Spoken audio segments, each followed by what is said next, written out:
आज हम पढ़ेंगे अवकलज के अनुप्रयोग, एप्लीकेशन ऑफ डेरिवेटिव। ये हम आज सीखेंगे क्या होता है, यानी कि हमने जो डेरिवेटिव पढ़े हैं उनके एप्लीकेशंस क्या होते हैं। तो आइए जानते हैं कि अवकलज के जो अनुप्रयोग हैं वो क्या हैं।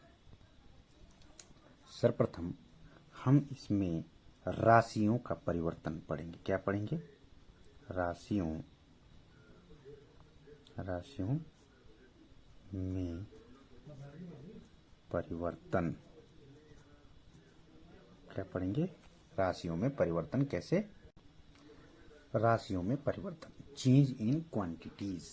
अब राशियों में कैसे परिवर्तन होता है इसको हम सबसे पहले समझेंगे। यहाँ हम देखेंगे कि मान लीजिए हमारे पास 2D क्या है, 2D है और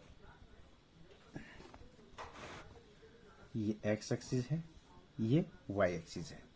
ये 2D है, 2 डायमेंशंस है। और मान लीजिए हमारा एक ऐसा कर्व है जो इस तरह से वेरी कर रहा है। ठीक है, इसका अगर हम x अक्ष पर जो है इसकी दूरी मूल बिंदु से लें, किससे? मूल बिंदु से लेते हैं। और मान लीजिए ये है ए पॉइंट, समझ में आ गया। और या फिर हम इसको ले लें एक्स पॉइंट ले लें। क्या ले लें? एक्स ले लें, एक्स। ठीक है, और ये पॉइंट यहां से यहां तक एक्स है, यहां से यहां तक और बढ़ा हुआ है, जिसको हम क्या लिखें? X plus delta x. इसको लिखेंगे पूरा, ये डेल्टा एक्स है। तो ये वाला जो पॉइंट हो जाएगा हमारे पास, हो जाएगा एक्स प्लस डेल्टा एक्स। समझ में आ गया? ये पॉइंट है डेल्टा एक्स और ये है एक्स। तो टोटल यहां से लेकर यहां तक कितना हो गया? X plus delta x. इसके बाद हम देखते हैं, मान लीजिए y से ये पहली दूरी है, ये a बिंदु मान लेते हैं, ये b बिंदु मान लेते हैं, और ये पहली दूरी है। ठीक है, y से। तो मान लीजिए ये क्या है? y है, यानी कि ये y दूरी है। दूसरा, ये y से जब ये डेल्टा x चला तो y भी जो है यहां से ऊपर और ऊपर पहुंच गया, बिंदु यहां पर आ गया। तो मान लीजिए ये जो है डेल्टा y चेंज होगा। तो ये पूरी टोटल दूरी जो हो जाएगी, ये हो जाएगी y प्लस डेल्टा y। ठीक है, इस पॉइंट ए यानी कि बिंदु ए के जो कोऑर्डिनेट होंगे क्या होंगे? x, y। इसके कोऑर्डिनेट क्या हो जाएंगे? इसके कोऑर्डिनेट होंगे x plus delta x, y plus delta y। ठीक है डियर स्टूडेंट, ये हम पढ़ चुके हैं। हम यहाँ से ये समझने की कोशिश करेंगे कि कैसे जो है पहले चेंज होती हैं राशियाँ, और फिर हम सीखेंगे कि डिफरेंशिएशन का यानी कि अवकलन का इसमें क्या प्रयोग होगा। तो यहाँ ये लिख सकते हैं, यहाँ एक सतत वक्र ए बी है, जहाँ क्या है? ए इसके कोऑर्डिनेट क्या है?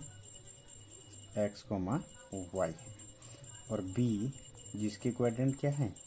एक्स प्लस डेल्टा एक्स है, comma Y plus delta Y.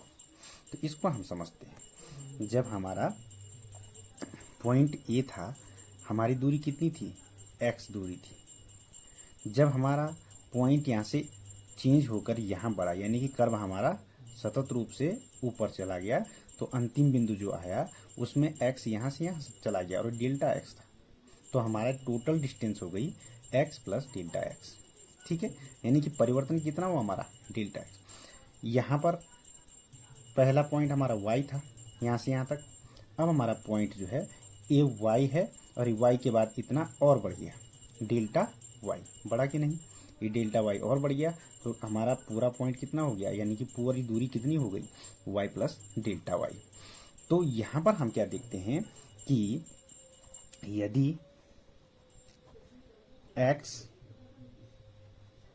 ठीक है, x चेंज हो रहा है y के में, यानी कि x को चेंज किया तो y चेंज हुआ, तथा डेल्टा x जब हमारा चेंज हुआ तो y में कितना चेंज हुआ, डेल्टा y, ठीक है, y में परिवर्तन, तो x में परिवर्तन, अर्थात हम ये कह सकते हैं कि अर्थात x में परिवर्तन डेल्टा x,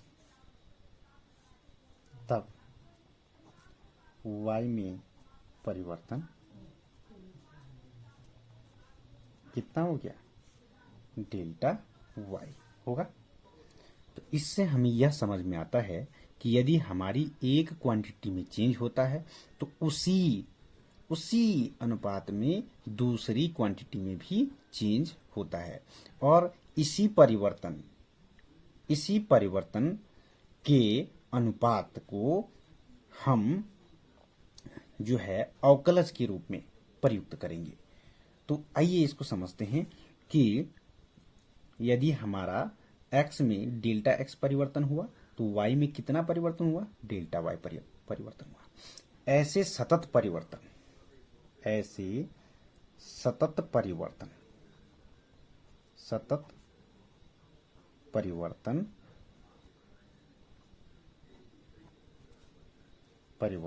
के औसत, यानी कि सतत परिवर्तन जब होता है उसके औसत को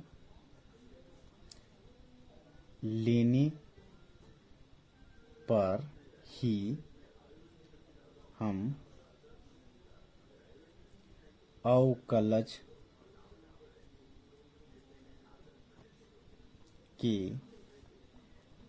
रूप में प्राप्त करने की कोशिश ये कह सकते हैं करते हैं। मीन्स अभी हमने अवकलज प्राप्त नहीं किया, लेकिन इस दिशा में हम आगे कदम बढ़ा सकते हैं। तो डियर स्टूडेंट, अब हम समझते हैं कि दर क्या होता है। अब हम इसके बाद समझेंगे कि राशियों में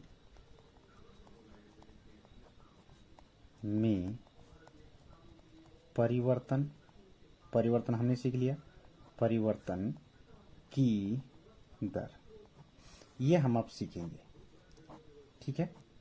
ये दर हम सीखेंगे तब जाके हम अवकलज के अनुप्रयोग कर पाएंगे।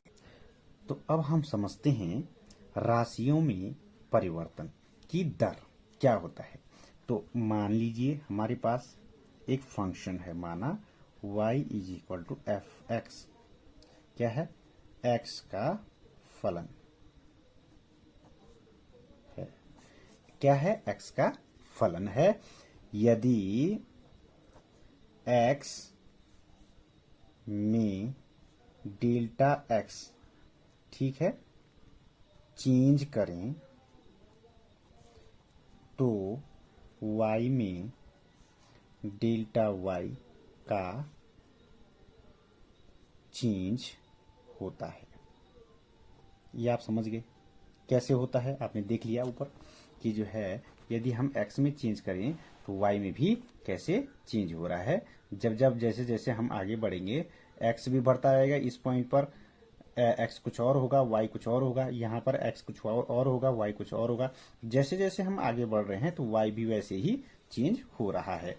और ऐसे हमारे दैनिक जीवन में बहुत सारी चीजें ऐसे सतत जो है रूप में चेंज होती, कोई समय के साथ परिवर्तित होता है, तो कोई दूरी के साथ परिवर्तित होता है, कोई गति के साथ परिवर्तित। तो ये इस प्रकार का जो परिवर्तन है, इसी में हम जो है किसका प्रयोग करते हैं, अवकलन का प्रयोग करते हैं।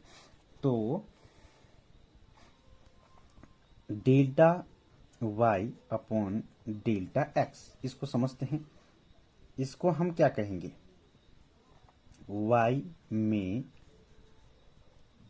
परिवर्तन की दर, और किसके, x के सापेक्ष, किसके सापेक्ष, x के सापेक्ष, कि x के सापेक्ष y में कितना परिवर्तन हो रहा है। यहां हम समझते हैं delta y upon delta x का मतलब क्या हुआ, delta x upon delta y का मतलब हुआ कि यदि हम x में परिवर्तन कर रहे हैं तो y में कितना परिवर्तन हो रहा है, उसी अनुपात में कितना परिवर्तन हो रहा है। तो ये जो एक प्रकार का औसत है, यानी कि परिवर्तन की एक दर है, ठीक है। इसी से हम अवकलन के क्षेत्र में आगे बढ़ेंगे। तो ये हमने समझा delta y upon delta x का मीनिंग क्या है, कि जिस अनुपात में मतलब हम x में आगे बढ़ रहे हैं उतना ही अनुपात हमारा y में भी प्राप्त हो रहा है। जो दर है x की है, x के सापेक्ष y किस दर से बढ़ रहा है। यदि यहाँ t होता यानी समय होता तो समय के सापेक्ष y किस दर से बढ़ रहा है, इसको हम इस रूप में पढ़ेंगे। यहां हम ये भी जानते हैं दर जो हम पढ़ते हैं, दर का मतलब क्या होता है, भाग। दर का जो अर्थ यहां हम समझते हैं, दर का मतलब होता है भाग देना। x के सापेक्ष y के परिवर्तन की दर, यानी कि x के सापेक्ष है तो x का भाग देंगे, समझ में आ गया। t के सापेक्ष है तो t का भाग देंगे, जिसके सापेक्ष होगा उसका हम भाग देंगे, और जिसमें परिवर्तन होगा उसमें, तो ये दर बन जाएगी, समझ में आ गया। तो इस प्रकार से अब हम इसको और आगे समझने की कोशिश, आइए अब हम समझते हैं कि यदि हमारा एक बिंदु मूल बिंदु से x1 दूरी पे है तो y में उसकी दूरी कितनी हो गई, y1 मान लीजिए, और दूसरा बिंदु B जो हमारा मूल बिंदु से x अक्ष में x2 दूरी पर है, कितनी दूरी पे है ये, x2 दूरी पर, तो ये बिंदु B y दूरी पर कितना चला गया, y2 दूरी पर चला गया। कहां चले गया, y2 दूरी, यानी कि ये पूरी दूरी कितनी हो गई, y2, समझ में आ गया। तो यहां हम ये देखेंगे, यहां यदि x1 चेंज हो रहा है x2 में, तब y1 चेंज हो रहा है y2 में। बात समझ में आ गया। x1 किस में चेंज हो रहा है, x2 में, y1 किस में चेंज हो रहा है, y2 में। और हमने कहा कि डेल्टा का मतलब क्या होता है, अंतर।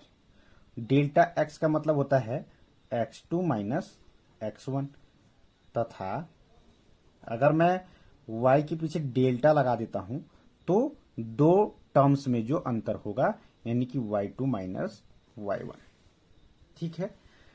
अब हम ये देखते हैं कि delta y upon delta x क्या था, ये इसको हमने क्या कहा था, औसत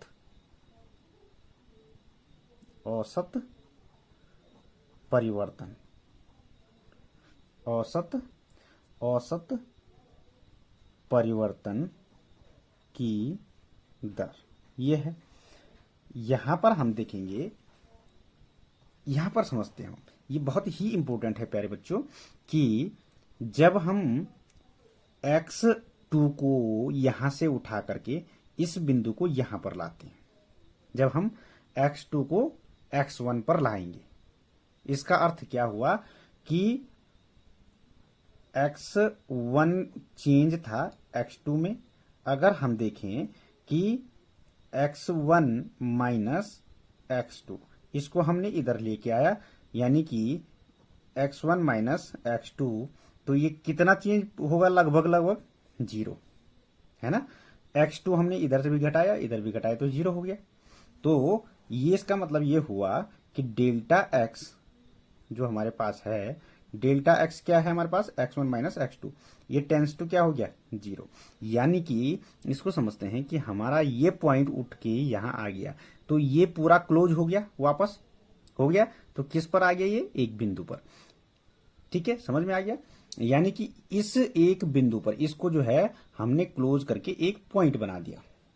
अब हमने इस बिंदु को समझना है कि इस सतत वक्र को के पॉइंटों को मिला मिला के हमने वापस लेके आए और यहां पर, तो इसका मतलब क्या हुआ, x2 कहां आ गया, x1 की ओर। x2 बराबर x1 नहीं होगा, बल्कि x2 अप्रोच कर रहा है x1 की तरफ। समझ में आ गया। तो हम अप्रोच शब्द कहेंगे। अप्रोच का मतलब हुआ कि टेंस टू 0। इसका मतलब ये हुआ x1 माइनस x2 बराबर 0 नहीं है, मतलब x2 जो है x1 के बिल्कुल करीब आ रखा है, लेकिन x1 के ऊपर नहीं, बल्कि एकदम टच करते हुए, ताकि वो सतत बना रहे। ठीक है, उसे हम लिखते हैं x delta x tends to 0। जब ऐसी स्थिति आती है तो यहां delta y upon delta x में यदि हमने क्या कहा था कि x2 को अप्रोच करेंगे इसकी ओर, ऐसे लेके आएंगे और करीब, फिर और करीब, फिर और करीब, फिर और करीब, और एकदम बिल्कुल यहां पर लेके आएंगे, इसके x1 के बराबर ना होकर के एकदम x1 के पास। तो हम उसे लिखते हैं कि x2 किसके पास आ गया है, x1 के पास। यानी कि हम ये कह सकते हैं कि x2 माइनस x1, अगर हम इधर लेके आए इसे, तो इधर क्या बचेगा, 0, टेंस टू 0 हो जाएगा। और इसको हमने नाम दिया था डेल्टा x टेंस टू 0। तो यदि ऐसा हो जाए कि हम लिमिट लगा लें,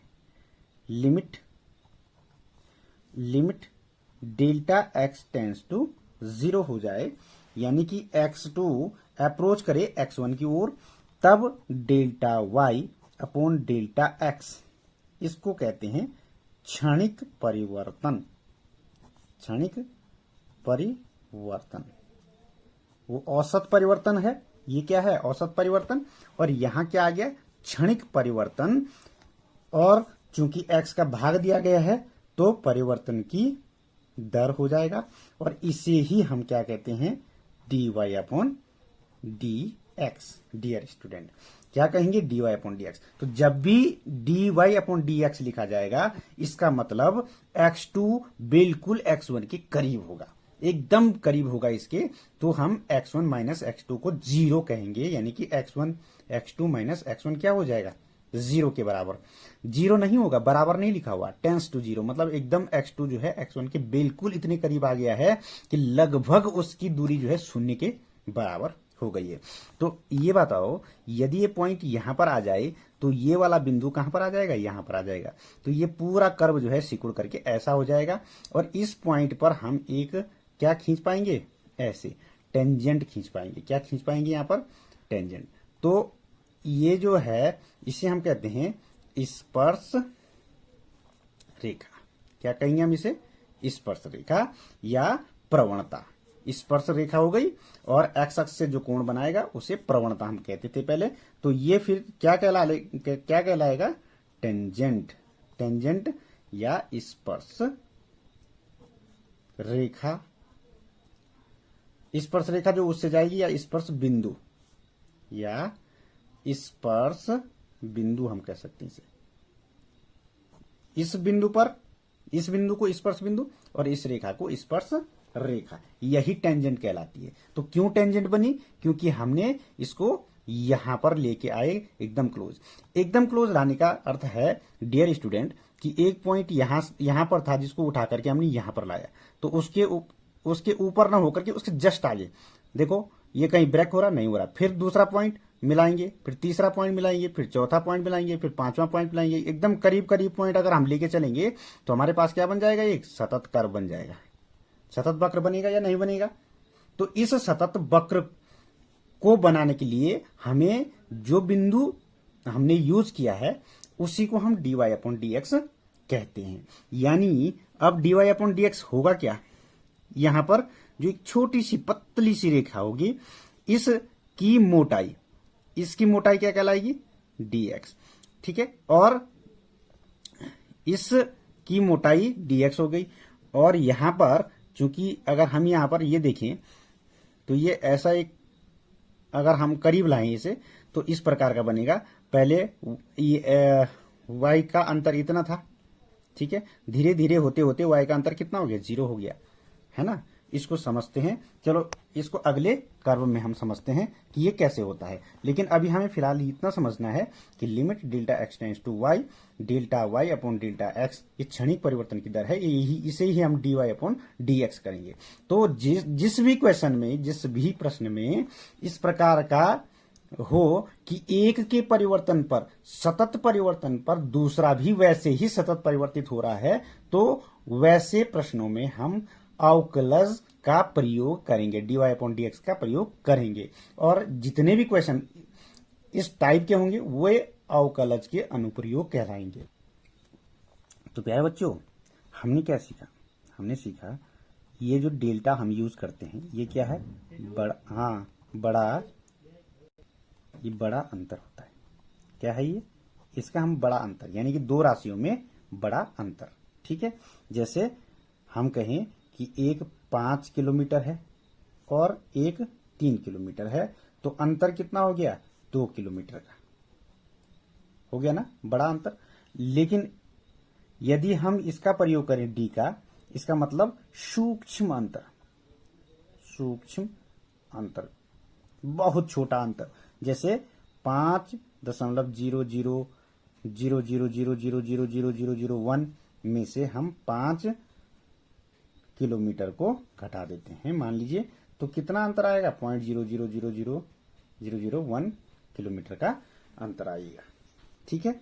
जितने भी जीरो इसमें लगे हैं, 2 2 4 2 6 और 1 7, 2 और 2 4 और 2 6 और 1 7, इतना अंतर, इतना सूक्ष्म अंतर जो है वो उस अंतर के लिए हम डी का प्रयोग करते हैं प्यारे बच्चों। और अब इस तरह के क्वेश्चन कैसे आते हैं, इसमें कौन कौन से प्रश्न आ सकते हैं, तो हम उसको यहां लिख देते हैं। D Y upon D X का अर्थ है एक्स के सापेक्ष वाई में परिवर्तन, ठीक है, परिवर्तन की दर, ठीक है। Next, D Y upon D T का मतलब है कि टी के सापेक्ष वाई में परिवर्तन की दर, ये क्या होगा, D x upon D T, T के सापेक्ष, जो नीचे होगा उसके सापेक्ष एक्स में परिवर्तन, ठीक है, की दर, ये हो गया। इसका अर्थ क्या हुआ, इसका अर्थ हुआ ये क्या है, आर रेडियस, यानी कि रेडियस का मतलब होता त्रिज्या, ठीक है। इसको लिख सकते हैं आर त्रिज्या के सापेक्ष, ठीक है, सापेक्ष ए क्षेत्रफल, ए मीन्स एरिया, यानी कि क्षेत्रफल में परिवर्तन, और भाग दे दिया तो की दर, ठीक है। ये हो जाएगा त्रिज्या तो आर होती है, के सापेक्ष आयतन में परिवर्तन की दर, आयतन में परिवर्तन की दर। यहां क्या होगा, क्षेत्रफल के सापेक्ष यहां क्या होगा, ए का मतलब एरिया, यानी कि क्षेत्रफल के सापेक्ष आयतन में परिवर्तन की दर, के सापेक्ष आयतन में परिवर्तन की दर।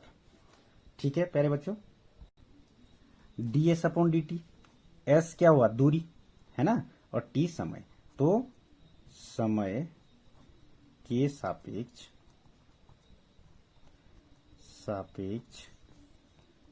दूरी में परिवर्तन, ठीक है, की दर, ये हुआ। प्यारे बच्चों, यदि कहीं परिवर्तन हो रहा है किसी के सापेक्ष लेकिन कुछ दिया नहीं है, तो हम समय के सापेक्ष ही उसका परिवर्तन मान लेंगे। यानी कि समय के सापेक्ष कितना परिवर्तन हो रहा है। जैसे हमने कहा 3 किलोमीटर वो चला है, तो समय के सापेक्ष चला है। उसकी गति 3 किलोमीटर प्रति सेकंड है, तो समय के सापेक्ष है। तो इस प्रकार यदि कुछ भी दिया ना हो तो हम समय के सापेक्ष उसे मान सकते हैं। प्यारे बच्चों, इन क्वेश्चनों को कब हम प्रयोग करेंगे, आप देखिए, जैसे एक वृत्त है, इसकी त्रिज्या जब इतनी थी तो वृत्त इतना हुआ, थोड़ा त्रिज्या बढ़ गई तो वृत्त और बड़ा हो गया। समझ में आ रहा है। फिर त्रिज्या और बढ़ गई, फिर वृत्त उसी के सापेक्ष इतना बड़ा हो गया, फिर त्रिज्या इतनी बढ़ गई, फिर उसी के सापेक्ष जो है वृत्त भी बढ़ गया।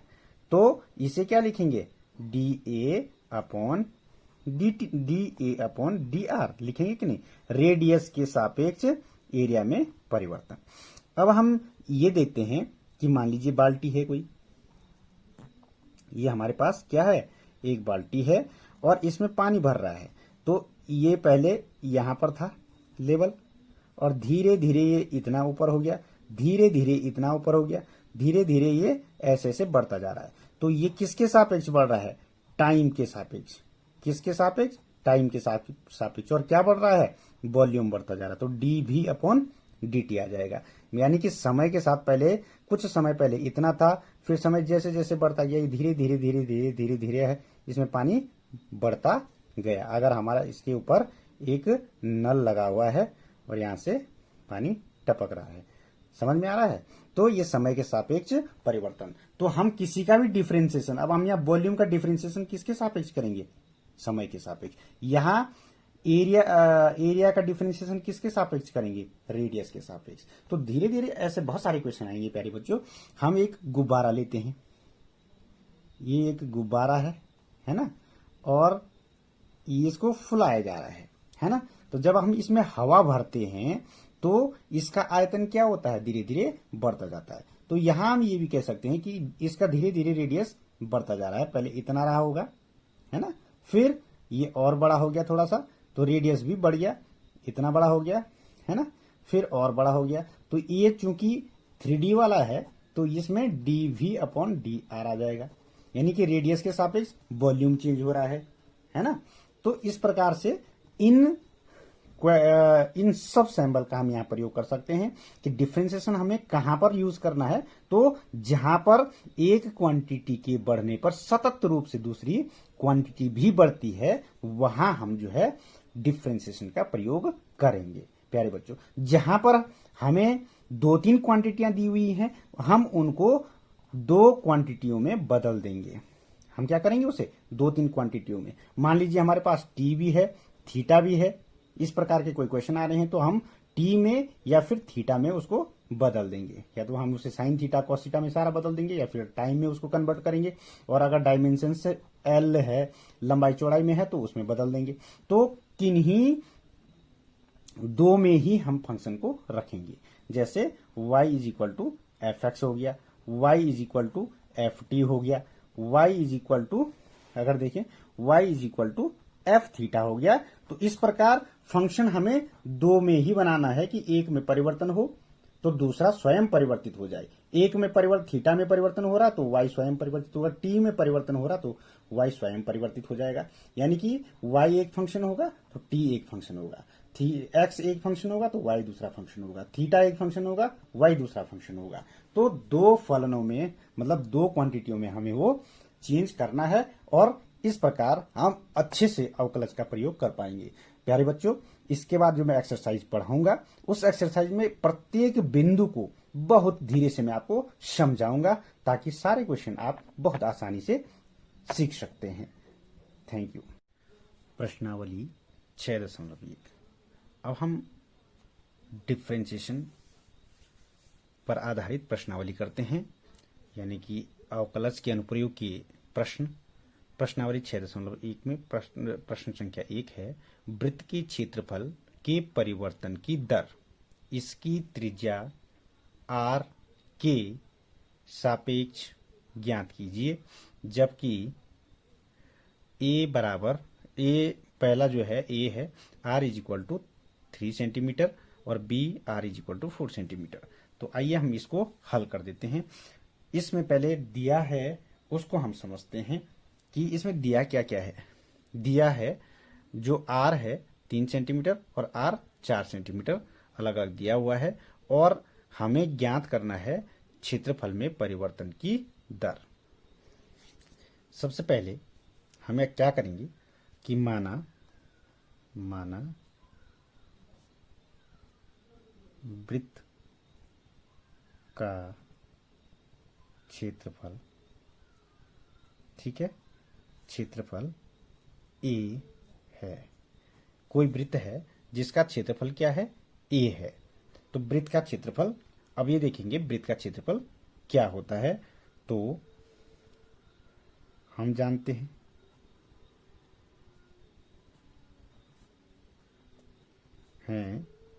कि वृत्त का क्षेत्रफल a बराबर पाई आर स्क्वायर।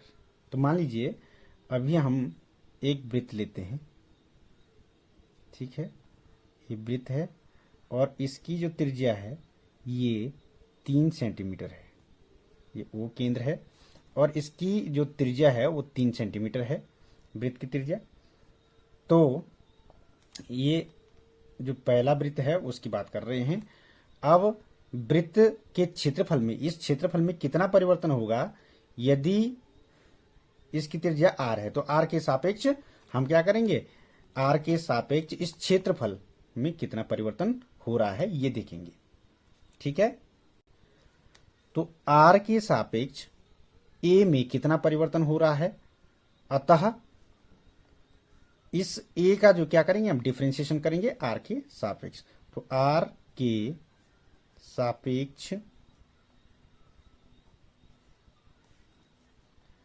सापेक्ष a का अवकलन करने पर, ये लिखेंगे करने पर, ठीक है, ये हम इसमें लिखेंगे।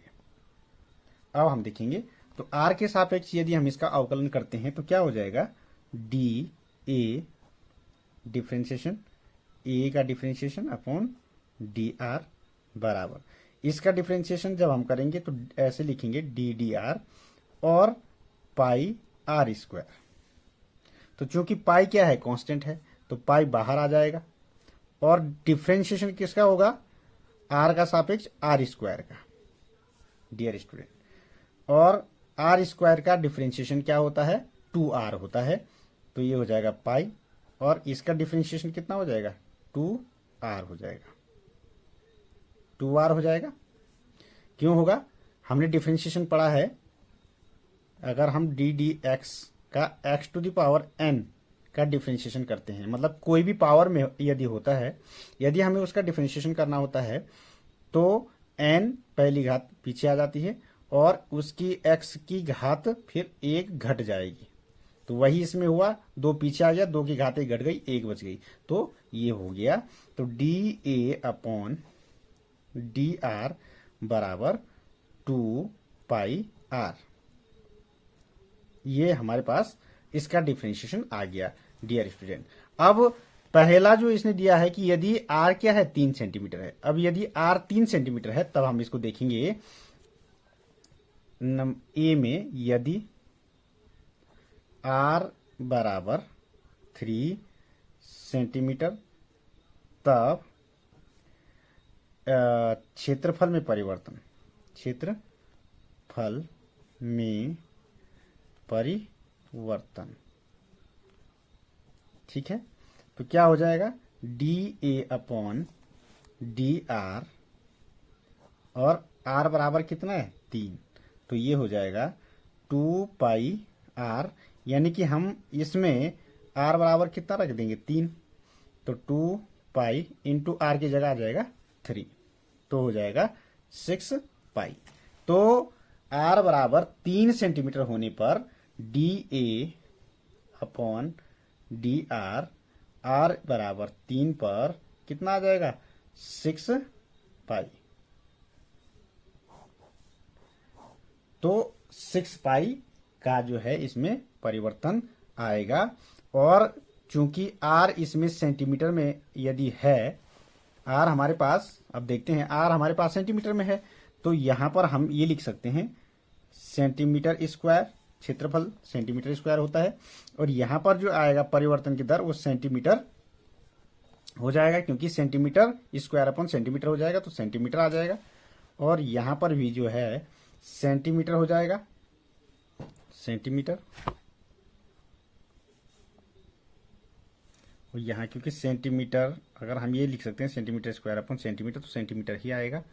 यहाँ पर भी सेंटीमीटर और यहाँ पर भी हम सेंटीमीटर लिखेंगे, तो इतना जो है परिवर्तन आएगा। तो जो हमारे पास ये प्रश्न है ये है कि वृत्त के क्षेत्रफल में कितना परिवर्तन आएगा यदि r के सापेक्ष परिवर्तन हो रहा है, और यदि r बराबर 3 है तब कितना होगा, और r बराबर 4 है तब कितना होगा।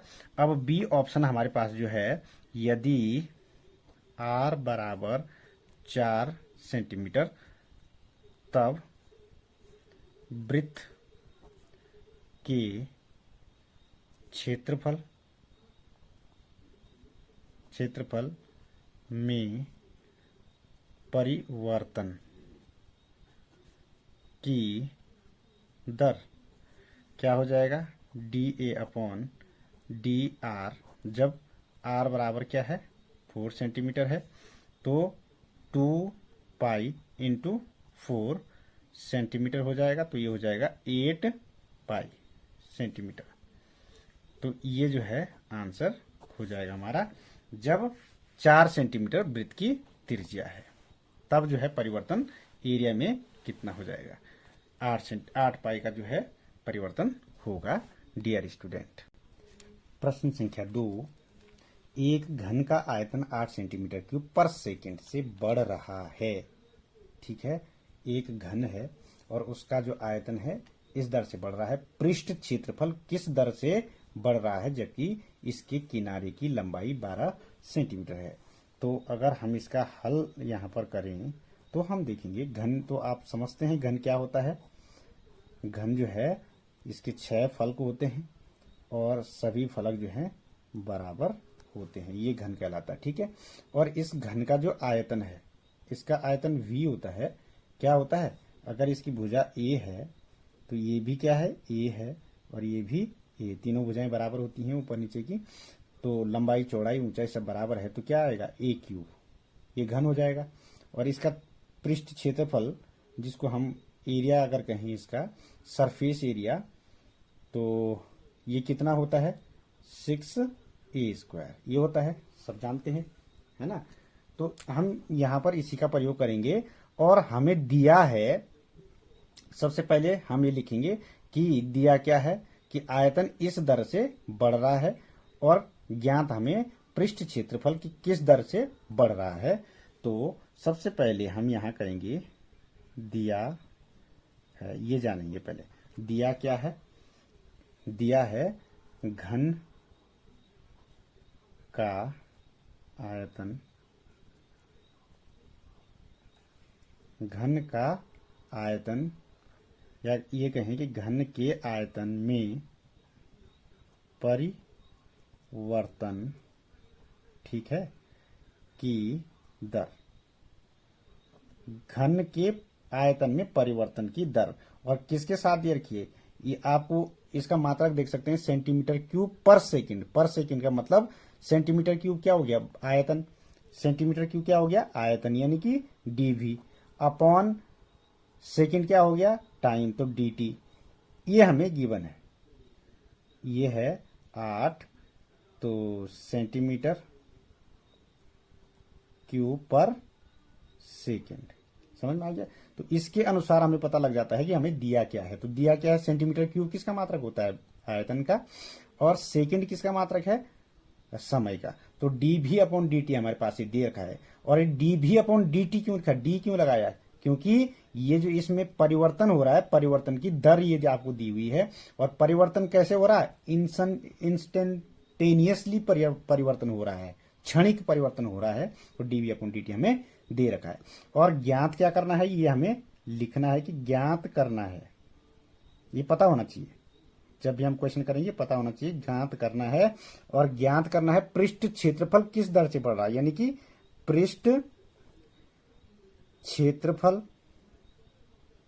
ठीक है, में परिवर्तन की दर।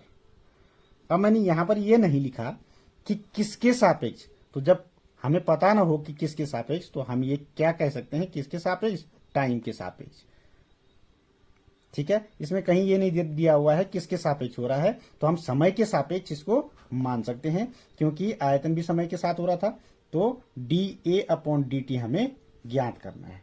ठीक है डियर स्टूडेंट, अब हमारी भुजा मानी हुई है, तो माना घन की भुजा बराबर ए सेंटीमीटर है। ये मान लिया हमने, ए सेंटीमीटर है। तब घन का आयतन क्या होता है? घन का आयतन पहले ये पता होना चाहिए हमें, क्या होगा? V बराबर होगा ए क्यूब और सेंटीमीटर क्यूब। ठीक है, अब हम इस V का T के सापेक्ष क्या करेंगे? डिफरेंशिएशन। तो आयतन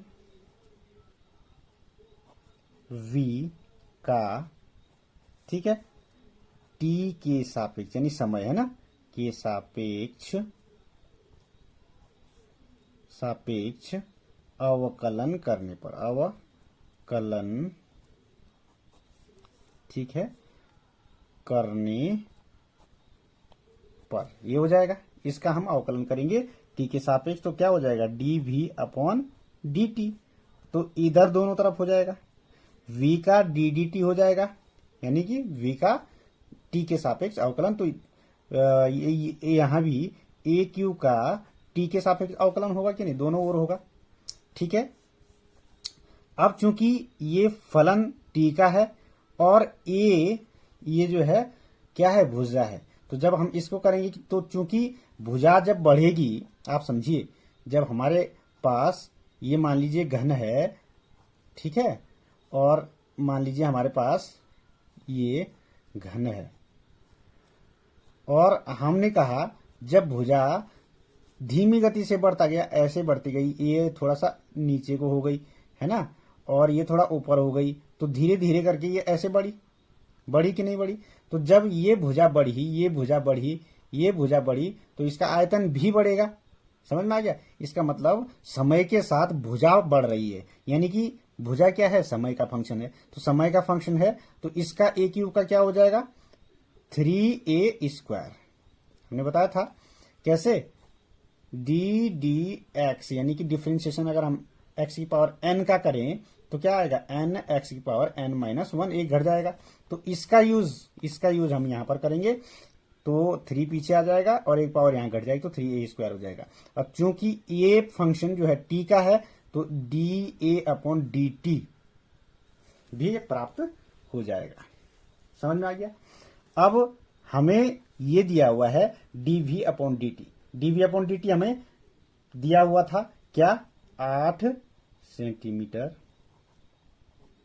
क्यूब पर सेकेंड, ये हमें दिया हुआ है, बराबर मान रख दिया हमने, और उसके बराबर हमने प्राप्त कर लिया 3a² D A upon D T. ठीक है डियर स्टूडेंट, अब हम यहां पर यदि a बराबर क्या दिया हुआ था क्वेश्चन में? 12 सेंटीमीटर की भुजा, यदि हम ये मान लें घन की भुजा कि 12 सेंटीमीटर है, तब सेमी यहां पर लिखें, यदि a 12 सेंटीमीटर है, तब यहां पर देखें, इसको समीकरण 1 लिखते हैं, समीकरण 1 से, ठीक है, क्या हो जाएगा? 8 बराबर 3 × 12 का होल स्क्वायर और यहाँ आ जाएगा d/dt। ठीक है डियर स्टूडेंट, यहां से d/dt इधर ही रहेगा और ये पूरा मान इसके भाग में चला जाएगा, तो ये आ जाएगा d/dt इज इक्वल टू कितना आ जाएगा 8/3 × 12 का होल स्क्वायर आप जानते हैं 144 होता है। ठीक है, और 8 से ये कट जाएगा, कितनी बार कटेगा 8 एकम 8 और 6 बचता है और 64 हो जाएगा, तो 8 × 64 तो 18 कितना होता है 1/54 और ये इसका मात्रक आएगा क्या, इसका मात्रक ये क्या है सेंटीमीटर पर सेकेंड, ये आ जाएगा। ये मतलब भुजा सेंटीमीटर में है और टाइम सेकेंड में, तो सेंटीमीटर पर सेकेंड ये जो है। चूंकि अब हमने क्या देखना है क्षेत्रफल कि घन का क्षेत्रफल जिसको हम पृष्ठीय क्षेत्रफल कहते हैं। ठीक है, इसको हम क्या कहते हैं पृष्ठीय क्षेत्रफल भी कहते हैं। तो पृष्ठीय क्षेत्रफल A बराबर क्या होता है 6a² और किस में होगा ये सेंटीमीटर स्क्वायर में होता है, इसका मात्रक सेंटीमीटर स्क्वायर, ये हम जानते हैं। ठीक है, अब इस a का भी t के सापेक्ष क्या करेंगे अवकलन कर देंगे, तो a का t के सापेक्ष, ठीक है, दोनों ओर ये लिख सकते हैं, दोनों ओर अवकलन करने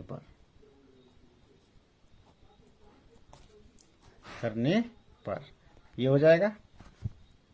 ठीक है डियर स्टूडेंट, तो क्या हो जाएगा dA/dt और इधर क्या हो जाएगा 6 कांस्टेंट है बाहर आ जाएगा और a² का सीधे डायरेक्ट हम अगर करते हैं तो क्या हो जाएगा 2a हो जाएगा, इसका 2 पीछे और एक पावर कम हो जाएगी 2a हो जाएगा, तो ये हो जाएगा 12a और क्या आएगा ये सेंटीमीटर आएगा, सेंटीमीटर पर सेकंड, सेंटीमीटर स्क्वायर, सॉरी ये सेंटीमीटर स्क्वायर है एरिया का और ये आएगा सेकंड। तो हमें मात्रक इससे देखना होगा, इतना आ जाएगा।